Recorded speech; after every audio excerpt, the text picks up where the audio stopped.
Welcome to the Salmon Runs YouTube. Enjoy the video. In this video, I will explain how to get spider points in Envision's webverse. To start earning, prioritize completing your daily and weekly challenges. These are your most consistent source of points.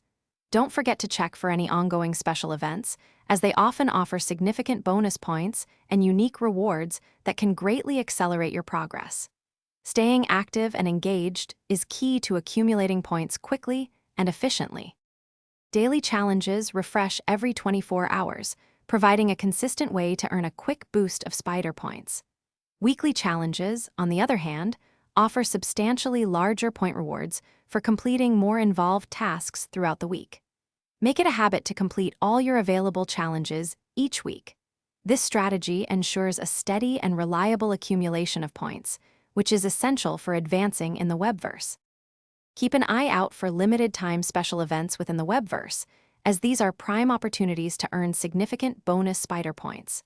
Participating in these events often unlocks unique items and exclusive content, making them doubly rewarding. Some events even feature point multipliers, which can boost your earnings by 2 or 3 times, allowing you to accumulate points much faster. Don't miss out on these valuable opportunities. To truly maximize your spider point earnings, make sure to log in daily to claim any available login bonuses. These often include free points. Consider joining a guild or team, as many offer shared rewards and additional point bonuses for group activities. Remember, consistency is crucial for steady progress. Also, for those looking to streamline their daily routine, check the description for a link to some fantastic leak-proof meal prep containers and other great deals. Thanks for watching. Consider subscribing if we helped you.